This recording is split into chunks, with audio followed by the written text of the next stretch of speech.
Hello, I'm Davidpraise Kalu. I'm a data scientist at Data Hacker. And so today's lesson will be covering like the basics of NumPy as well as Pandas also. So what we're going to be doing today with NumPy is about like indexing elements. We're going to see broadcasting, arithmetic operations, changing data types, and manipulating these data frames. And we'll also be going through pandas, like loading data sets, doing some visualization, a bit of some histograms, and also working with data. So this is going to be a bit practical and interactive. So I want you guys to also like follow me along. And if you have questions, you could feel free to ask me, and no need to worry about it. So I'm going to share my screen right now with you all. So just to confirm, I hope you can see my screen.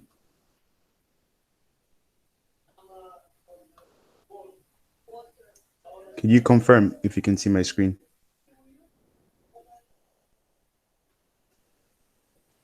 Yes, we can see your screen. Okay, all right. So today we'll start out with like NumPy. And if you're not sure about what NumPy is, it's also called numeric Python. So, and it's highly optimized for when you're working with like vectors and matrices, and that represent like basic structures for like most of the state-of-the-art algorithms. So we can start out by importing NumPy. And as well, if I'm too fast or anything, you can just tell me to slow down. Okay. So now, do you all know what like if you guys have heard about Python lists and NumPy lists? So we could start by let's say like this. So this is actually like a NumPy list. So we have like 7, 8, 9, and 10. And so a difference, how we could like differentiate between a NumPy list and how we could differentiate between a Python list and a NumPy list is whereby we use np.array.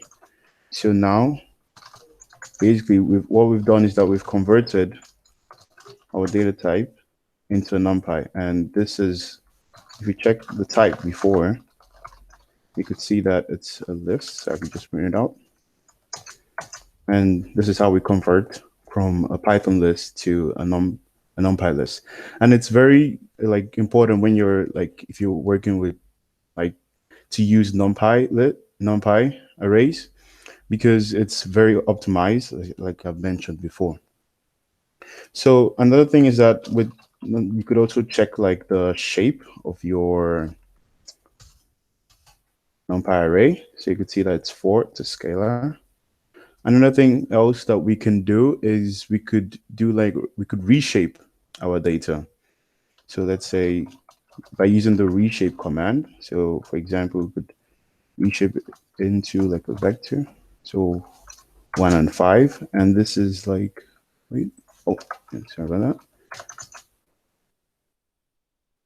Okay, no, I did not convert it. So there we go. And I just need to reshape it. np.reshape. Okay, yeah. So yeah, right over here, 1 and 4. I only have 4 of them. So basically what I did was like something like this. So originally we had like 1, 2, 3, and 4. And once I did the reshape command, I did something like this: 1, 2, 3, and 4.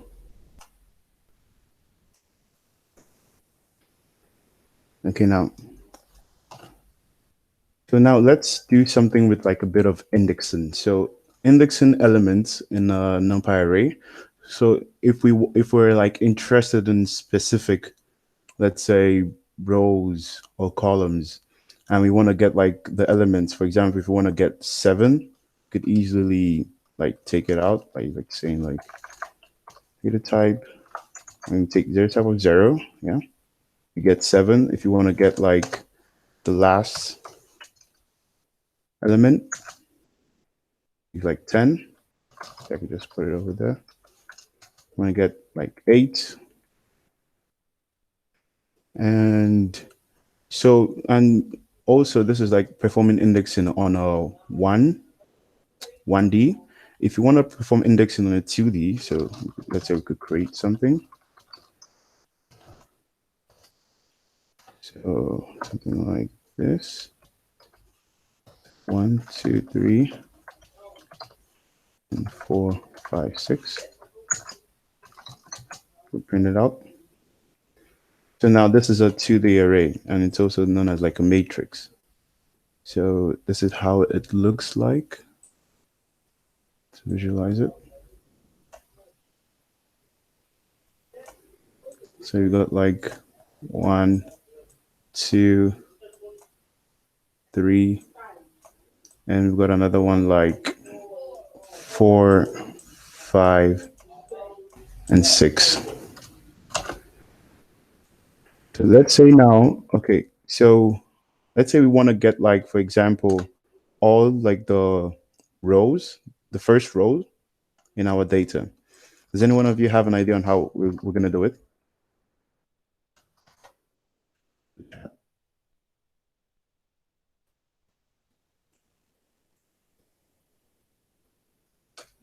Anybody? Okay. You could take like, for example, 0. That's how we get like all the rows.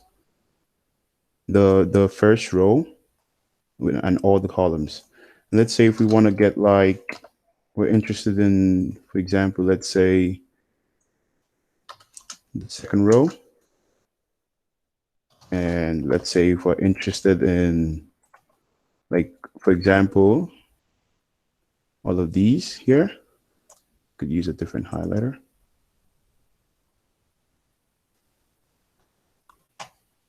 So only like 2, 3, and 5, and 6. So that's like starting out with like, we're interested in all the rows, starting for the first column. But in our case, that's like this part and index over there.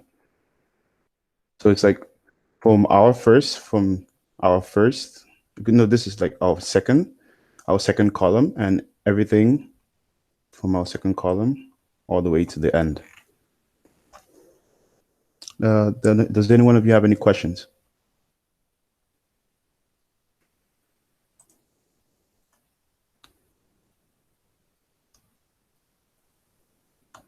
Okay.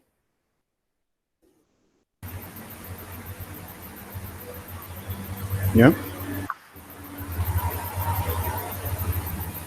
Any questions? Hello, can you hear me? Yeah, I can hear you. Okay, it's okay. It's all right. I just wanted to test. Okay. All right, then now let's say we want to check like the dimensions. So we could check like data of shape. And it's also good to check like always to check your dimensions, because if you're like performing like arithmetic operations, and if let's say like matrix multiplication, and if you don't have like the exact shapes, of course it's not going to work. So what I mean by it's like, for example, have something like a 2 by 3, and the only way that you could multiply this is if you have like a 3 by, let's say, 1. So you make sure that your column over here matches with the row. There's a comment. It appears the session has been on for. Oh, okay. And you could also check like the dimensions. So you can see that definitely this is a 2-dimension. So, okay, since we've done that, so now let's do something by creating like we can make like a series of consecutive numbers, easily in Python, by doing something like this, using the range function. So what this range function, it outputs numbers from 0 all the way to 9. And let's say we're interested in, for example, values from 3 to 7. So you could use this. 8, 3 to 7. So now let's do something like some basic arithmetic operations in NumPy, on NumPy list elements. But before I start out with that, does anyone have any questions?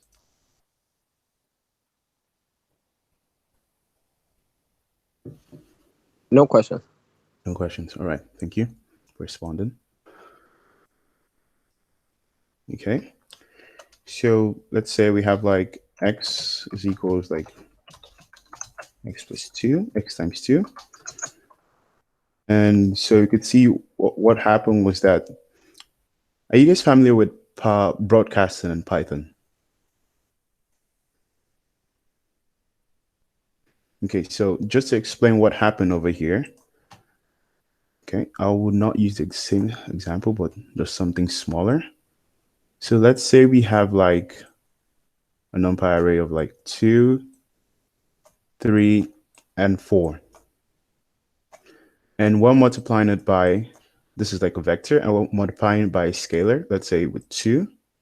So what Python does is that there's something called Python broadcasting. So basically, these two, the shapes, they're not the same. This is a 1 by 3, and this is like a 1.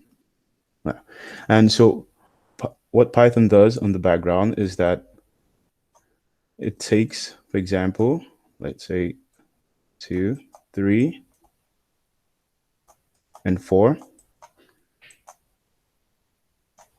It has 2, and it expands it so it matches, let's say, no, with 2.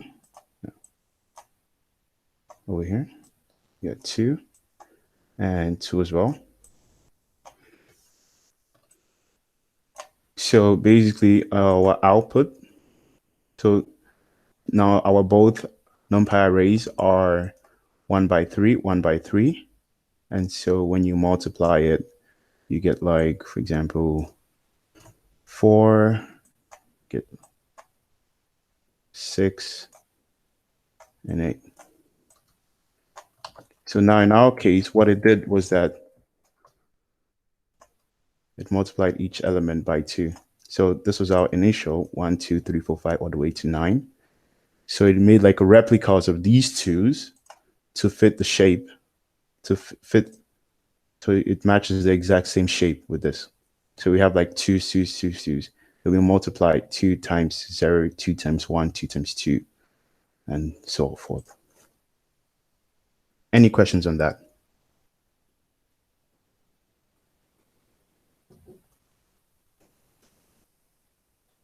Okay, I guess not.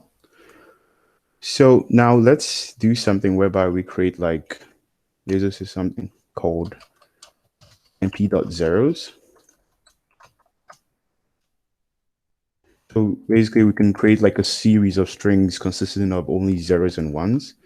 So let's say we got like, so we have a bunch of zeros, and we could do the same thing. So we could use like a bigger X of ones.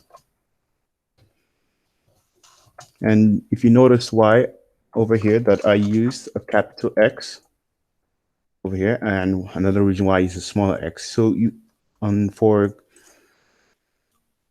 conventions types, like usually we use a smaller X when we're referring to like vectors or scalars. Yes, scalars. Yeah, scalars. And we use the capital X when we're referring to matrices.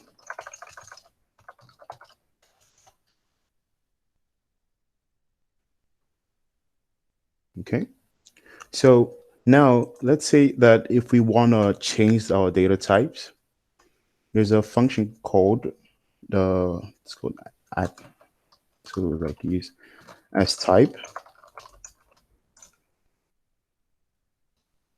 We could say like, so now over here, this we have like think we have like floats over here.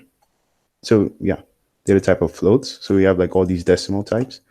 And once we like pass in that, okay, we don't want to have just floats, but want to convert everything into like an integer. So we pass it an int over there. If you want to do the same thing to convert it into Boolean types, say bool, so we got trues and false. Okay, so now let's do something by creating an array of Boolean data types. So we got like x equals NumPy array.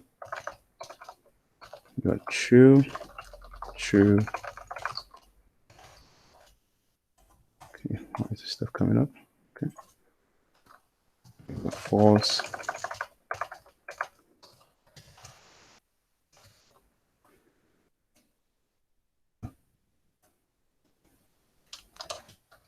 True and false. Okay. Now what we could do is that we could do something like this. So let's say we're that out.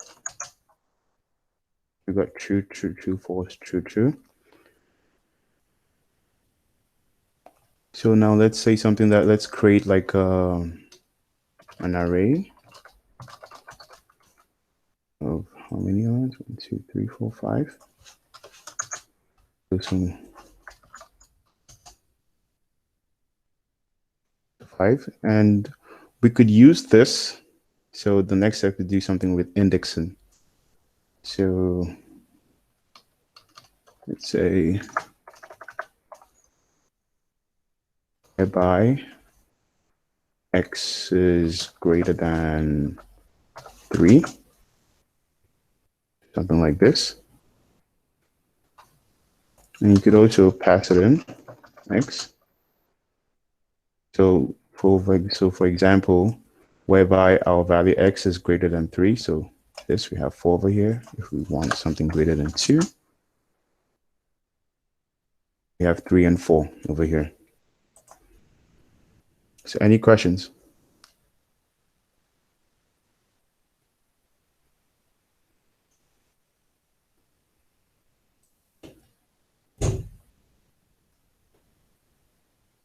Okay.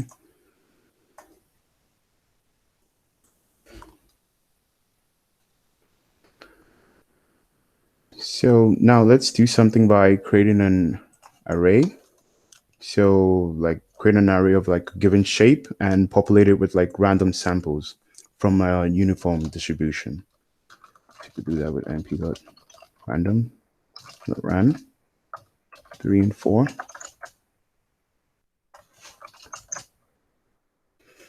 And now we could do something like, so your task right now is to do something like all the elements that are above, print out all the elements that are above, like for example, 0.5. So you want to see which elements are above 0.5 and display them. You have like a minute to do that.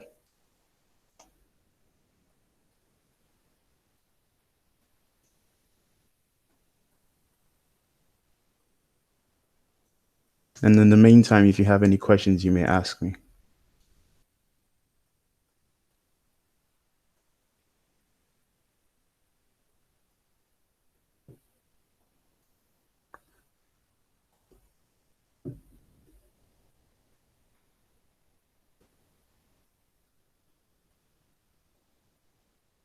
Okay, anyone done?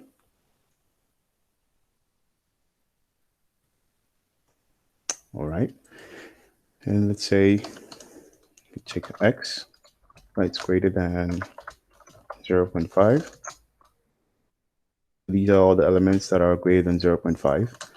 And let's say if we're interested in elements that are less than 0.5. So these are the values that are less than 0.5 over here. And now we could do something like this, whereby all our elements that are greater than 0.5, we could assign it to like, we could change the values to 1, set them as 1, and all our values that are less than 0.5.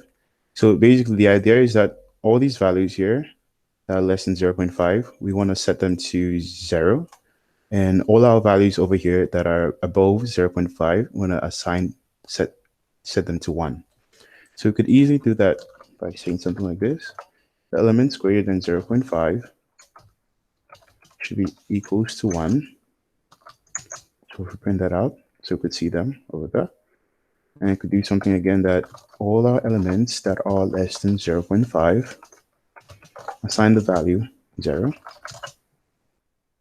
And voila, we have something like this. Okay, now, so let's do some indexing into the, so let's say we have like, so this is our array, this is our matrix. And let's say we only want to print out, for example, only these numbers. So 1, 1, 1, 1 over here, and 1, 0. Okay, can you try that? I'll just give you like 30 seconds.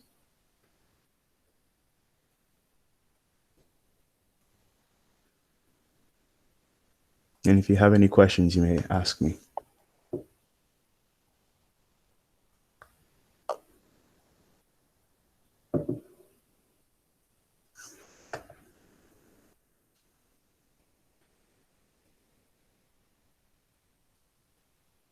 Okay, well, then I can go back.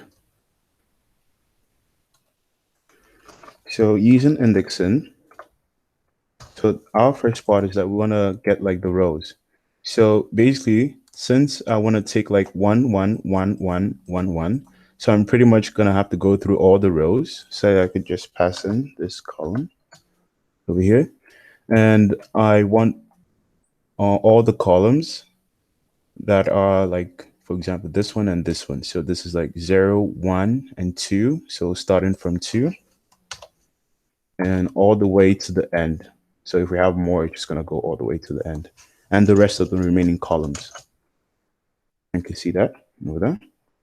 So now let's also practice. Let's say we want like this value, let's say 0, 0, and 1, 1 over here. Does anyone have an idea on how we're going to do this now?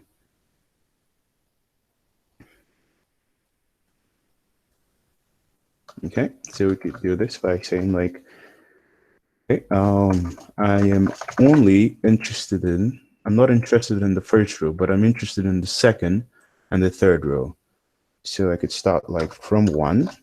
Remember that we start counting from 0. That's why I put 1 over here.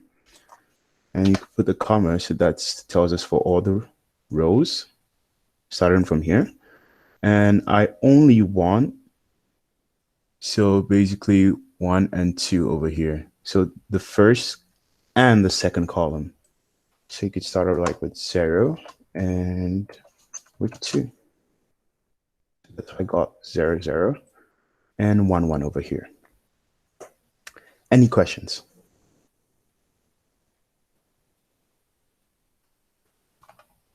Okay. Yeah, So another thing we could. All right. Okay, can you just go back to your screen? Okay. Okay, so instead of using 0 column 2, can we take out the 0? Yeah, of course. Okay, just to confirm, yeah. You could specify, okay, start from 0. I mean, if you don't specify it by default, it will stop. It's put 0 over. It uses 0. So by default, it's pretty much telling like, okay, so let me create like a simple example. np.array, and to have like 1, 2, 3, 4, 5. And let's say I want to index it. So by specifying 2, of course, I'm only going to get 3. And let's say if I want everything from 1 to 3, I could just put like something like this. Sorry, 1 from 2. If I want 1 to 3, then I have to increase it. So by default, there's like a 0 over there. Is it clear? Yeah, it is clear. Okay. All right. Thank you for asking. So another thing we could do is called transpose. So we could use the statement. So let's say we could print out our matrix. We could do x.t. And what this does is that basically all this first row over here, it takes this first row and puts it in one column over there. Takes this next row over here, put it over here, and takes this next row over here and put it over there. And we could also check like the shape of it.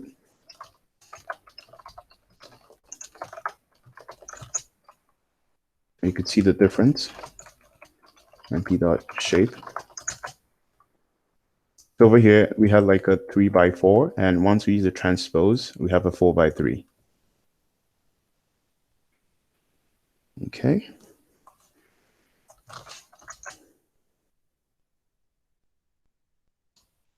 And so now there's also something like we could, let's say we're interested in like, let's say we want to sort our array. So let's say we could create like a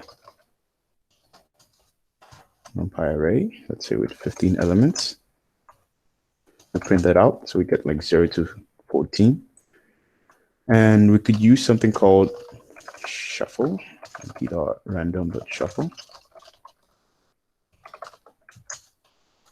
What this shuffle does is like, for example, so imagine like I take a bunch of these numbers, they're over here, they are like ordered, and I put it in like a bag. So like put all these like numbers inside a bag and I just like shuffle it. So that's like the idea of shuffling. And I want to like take out numbers one by one. Then I get like, of course, I'm definitely not gonna get like the exact same order. I'm exactly gonna get something like this. So that's the idea of shuffling. And let's say if I want to sort it, NumPy also gives us a sorting algorithm. And for those of you who are interested in more about these algorithms, this by default, it uses a quick sort. So this algorithm is like out of the scope of this course, but if you're interested, you could read more about these sorting algorithms. So any questions from NumPy?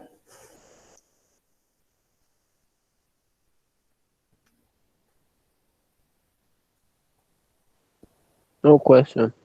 No questions. All right, thank you. So now we move over to Pandas. So this is like a data analysis library. So of course, the library that provides like high performance in doing like data processing here. So we could start by importing it, pandas, spd. And of course, we could create like from pandas, we could import like a series and a data frame.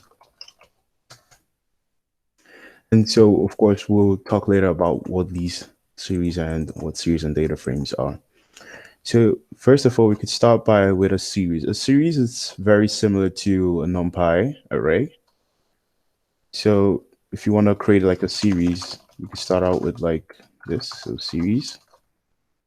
And I could like elements, so 1, 2, 3, and 4.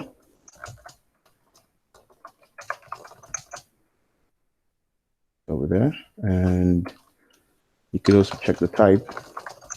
So it tells you that it's a series. Of course.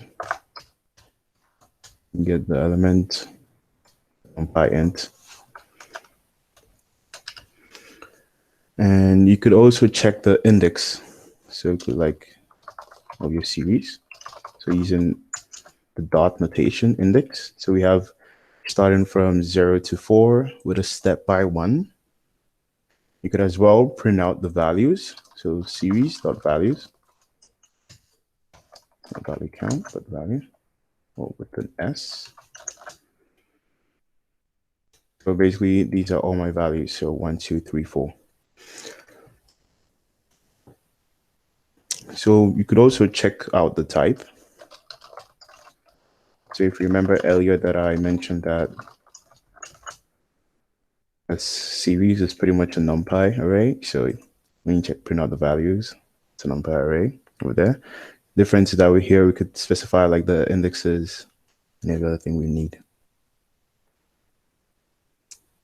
So now let's say we want to get like the first element in our series.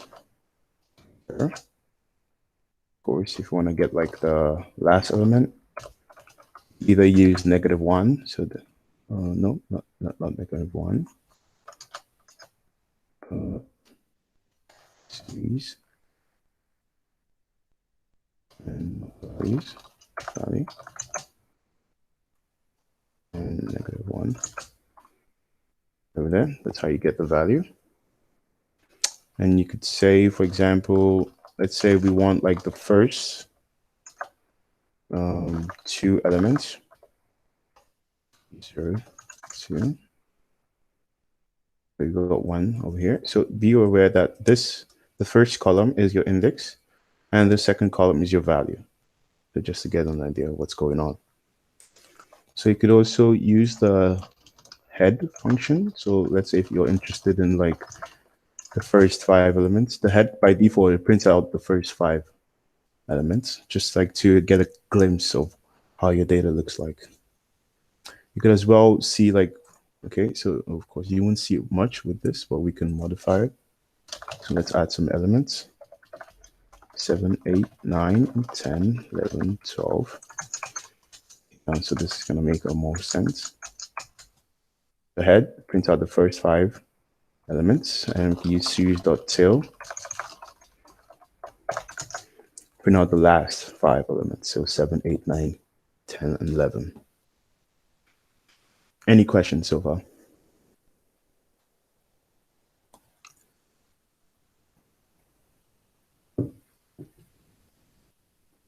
Right, I guess not.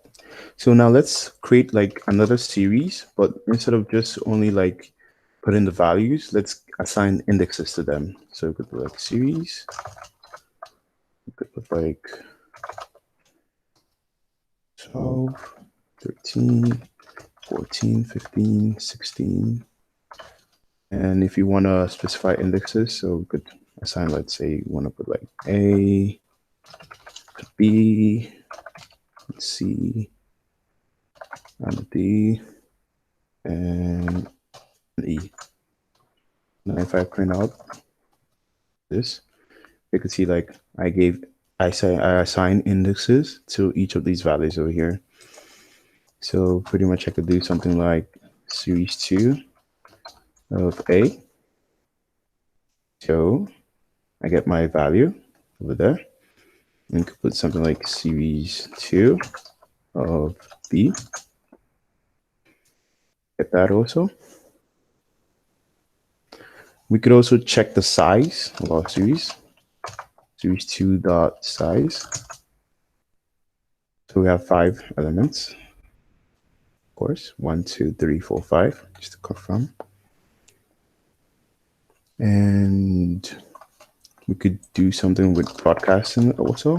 So let's say series 2 times 2. So basically what I did was that each of my elements, so 12, 13, 14, 15, and 16, I multiplied them by 2.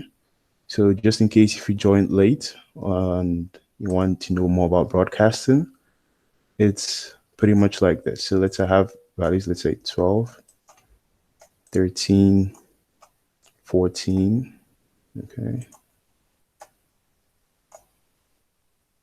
Let's hide this. 15. And so this is like a vector, and I multiply it by 2, a scalar. So what Python does is that it's gonna, of course, the same shapes are not the same.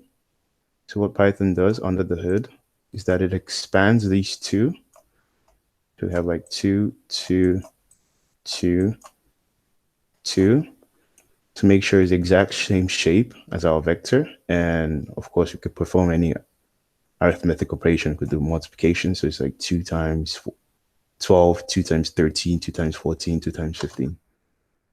And that's what it does over here. So think of it as these values and a bunch of 2 and just multiplying them. You could also do the same thing with like series 2 plus 2. So I'm adding values. So of course our initial was 12, added 2, and then 14 was 15, 16, 17, and 18. And you could also do something like if you want to plot your values, so series of plot. Of course, it's a straight line because the value is increasing continuously. Discrete. So another thing is, let's say I'm interested in like reading a CSV file right from GitHub. So if you don't have it, because right now I'm working on like a Google Colab, and let's say, of course, I could upload it, but if you want to import a data set from GitHub, so I put one on my profile, so I could just get it out for you guys, and I'll show you how to do it. Repository, not that one. So data sets, and say we're working with this one. So make sure you click the raw, copy the link, and you do something like series equals, so I'm interested in reading a CSV file, read CSV. Okay, and let's make it look cleaner. Put like a URL. So basically, find this link, put it over there, and I could just parse it over there. And series, and voila, I get my data set. You can see over there, and that's it. And let's say now that we want to modify. So once we're reading our CSV file, we, instead of like 0, 1, 2, 3, 4, and we want like our date column to be like our index. So you could do something like this. Which, let's say, yeah, you could specify, let's say parse date this 0 and index column. So now index column should be 0.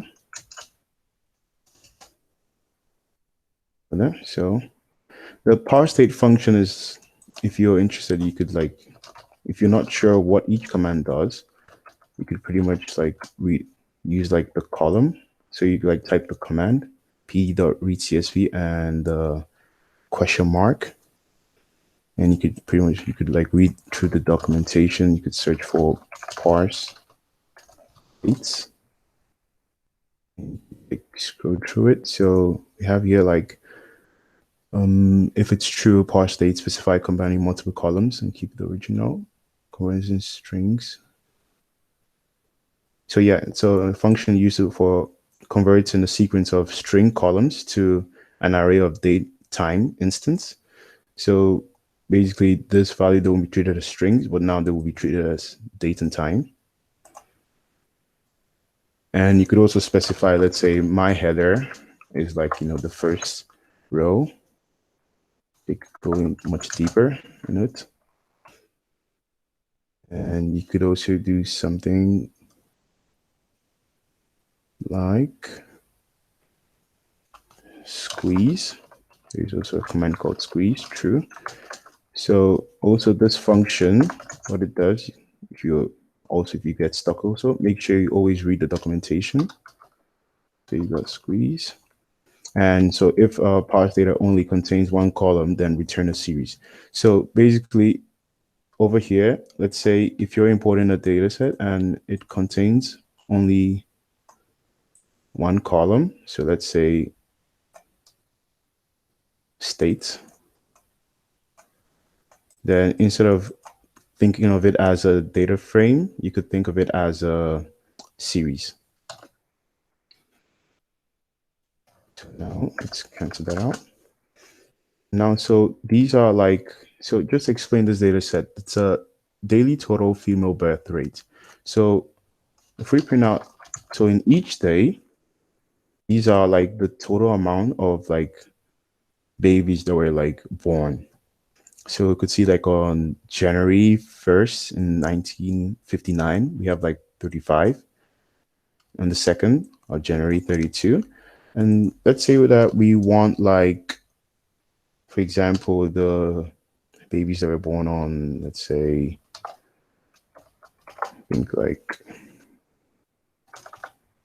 10, 12, 19, to the day, month, and the year 1959.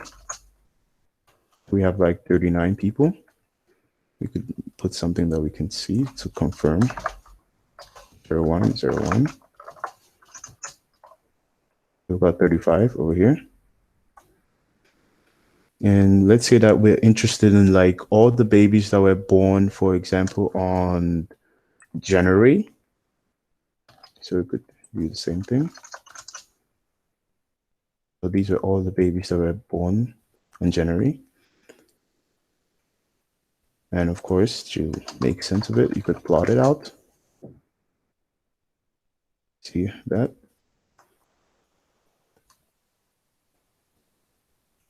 Okay. Any questions so far?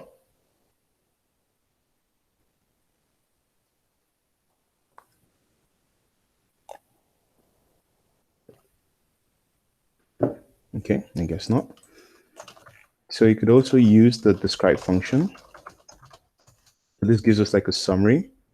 So we have like 31 counts, a mean of 39, standard deviation of 7, the mean 24, max 55, the median, the value in between like the mean and the median, 25% quintile.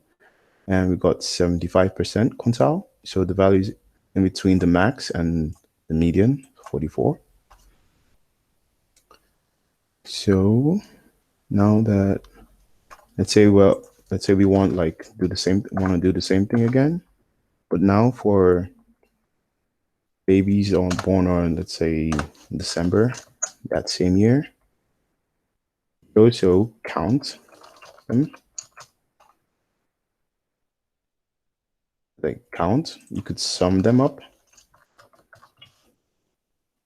This gives us like a sum of each of those values. So 1,314.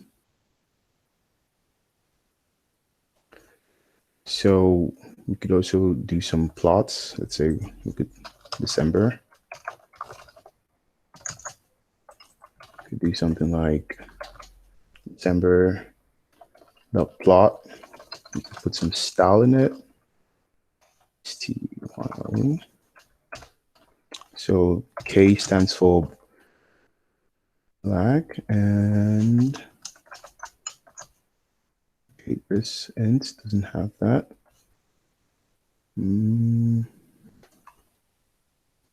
Okay, here. This.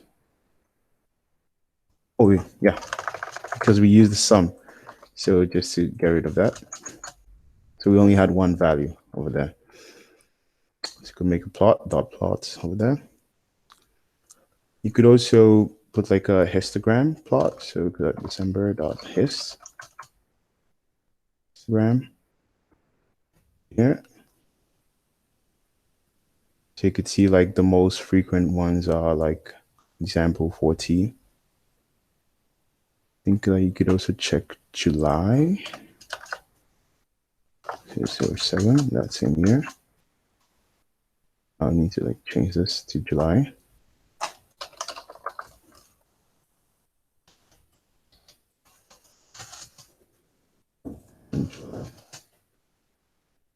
Okay.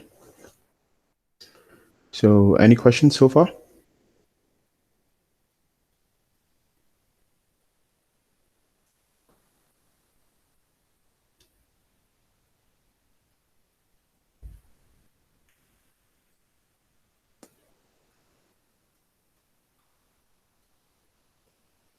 Okay, I think there's a comment over there. So David, please, what platform are you using? Because I can see that you do not use. Oh yeah, I'm using Google Colab. So, all right. Okay, now we could start working with data frames. So data frames. So we could create like, let's say, let's create a simple dictionary. So B, and we have 1, we have A, and 0 over here. And we've got C with 2. So over there, and now we could convert this dictionary. So this data frame, you could think of it as like an Excel table. So basically, you could check out this dictionary over here. You could check out the values. You could also check out the keys, of course. Then let's say we want to convert it into a dictionary. So we've got the equals data frame.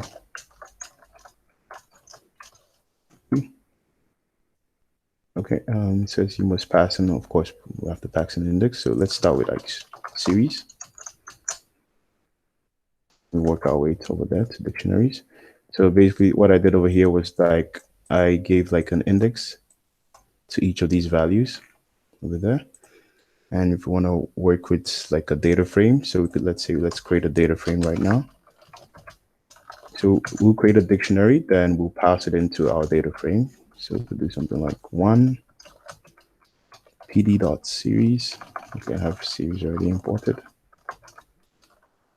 We have like 1.2 and 3, and put in an index. Assign indexes to these values. So we have A, B, and C. Same thing again. 2, put like series. 4, 5, and 6. We also give it an index. Use the same thing. A, B, C. We'll print that out. Of course, then we can data frame. So data frame. Like CD. And voila over here. So basically what I did was here that we have like this hole over here. So I created this column and another column. So I gave the column name 1, and over here I gave it a column name 2. And of course, these are the indexes. So A, B, C, D, and A, B, C, D all the way. So for the column 2, the values are 4, 5, 6. You can see there, 4, 5, 6. And for our column 1, values 1, 2, 3, and over here 1, 2, 3. Of course, if you notice that over here, this data type over here, there are floats, and over here there are integers. And so this is how you convert like a dictionary into a data frame. Any questions so far?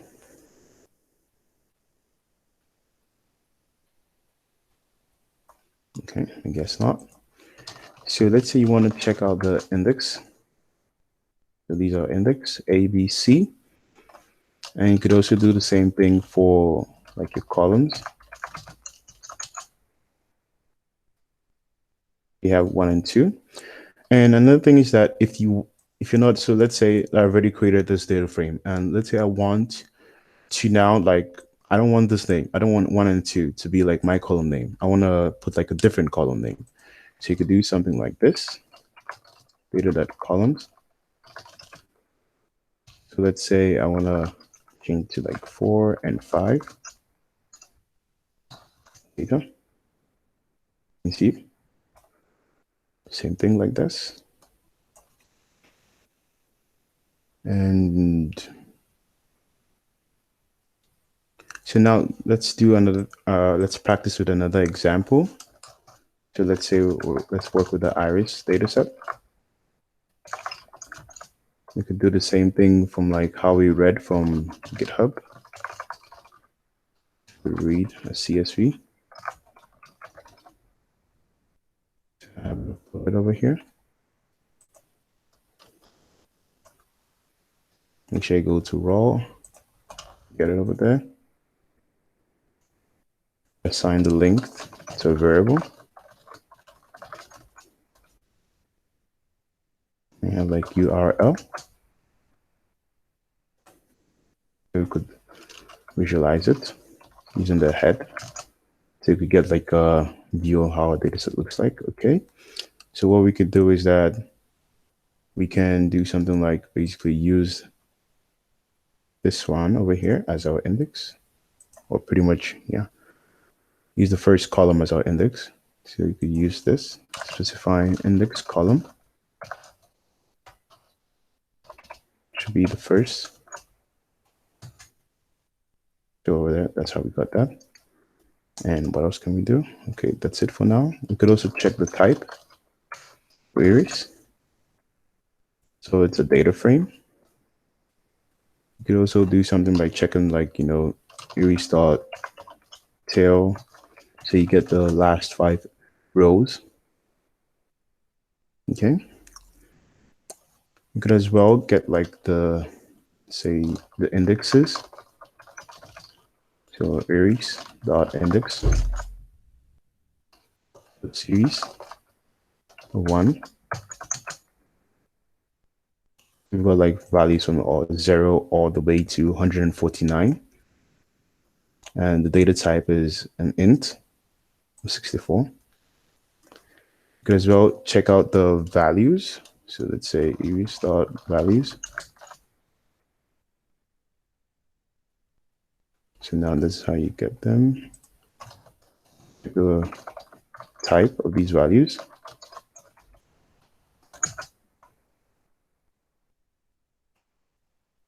So it's now a NumPy array. Any questions?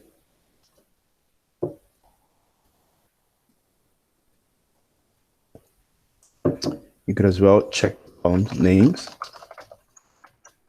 So I like columns with a small s. We've got sepal length, sepal width, petal length, petal width, verity, and product. So let's say we're interested in seeing like the values. We're interested in the sepal length column. So we get like all the values over there.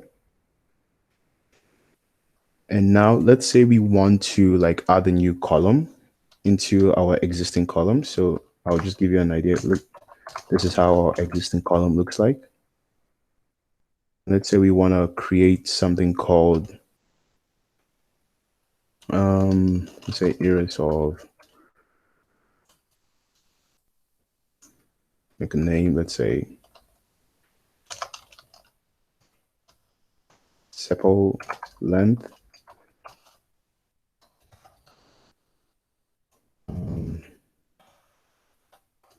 Sepal width and length. So let's say we want to multiply sepal length and sepal length and sepal width to get like this column. So you could do like areas of sepal length multiply by sepal width. Now if we check like use the head statement, this sepal width and sepal length, you can see the values. So basically it's how we got this new column was based on the multiplication of 2 different columns. So the EV sepal length and the sepal width.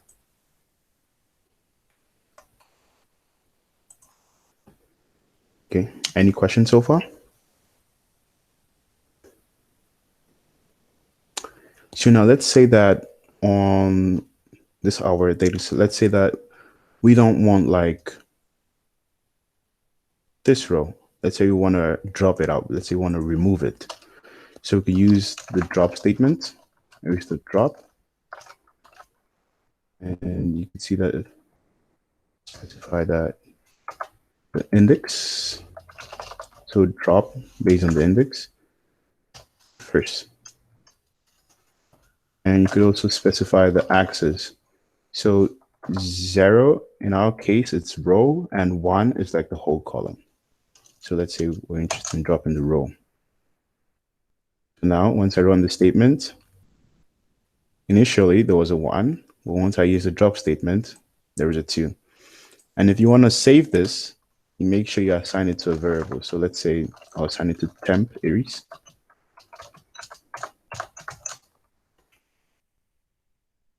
Now temp, and make sure you use the copy statement of copy statement. So without the copy statement, if I, let's say, if I modify this, our initial data frame, without using the copy statement, these values are also going to get modified. But when I use the copy statement, if I modify this one, it doesn't affect this one over here. So I could pretty much just show you how it looks like. So let's say without using the copy statement. Oops. And let's say I dropped like another one. So we dropped like 2, let's say 3, yeah, 2.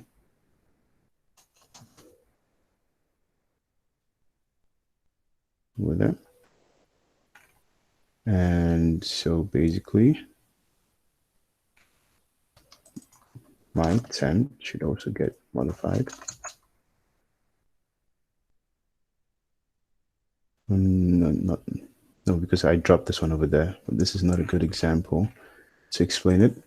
So let's say I have, let me create another one again from scratch to give you an idea of what I explained.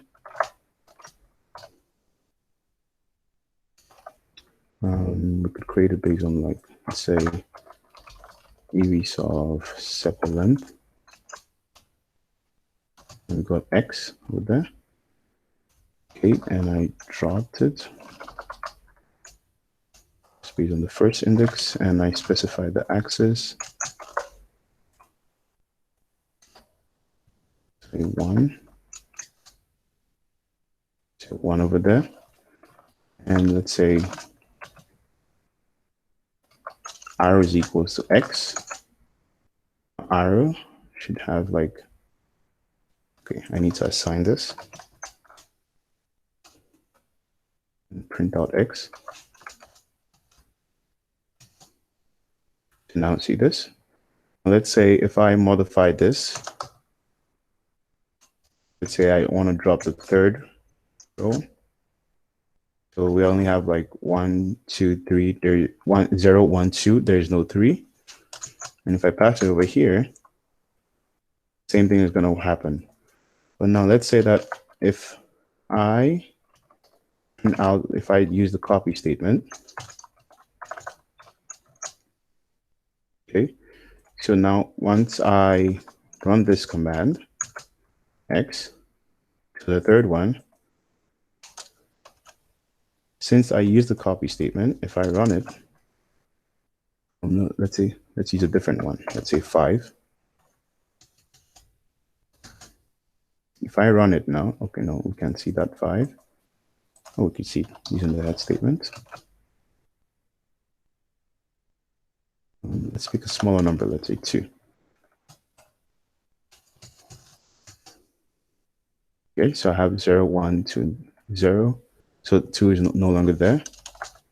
And if I run arrow.head,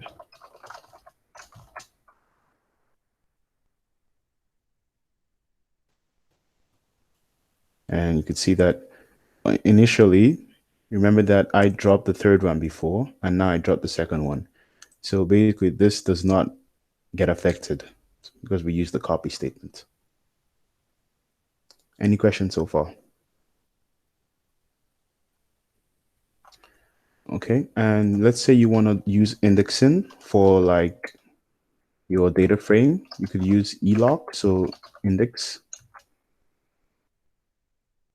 access, like, you know, using like index integer, yeah, location or position. So let's say I want like this, take the second column, the second row, and all the columns. So basically, it's like the second row, all of them, the columns, use an eloc. So that's what I got over there. So you can see 4.7, 3.2. And you could compare it over here, 4.7, 3.2. Okay. And you could also, of course, check your type of Aries. And you could see that, okay, you're working with a data frame. So any questions so far now?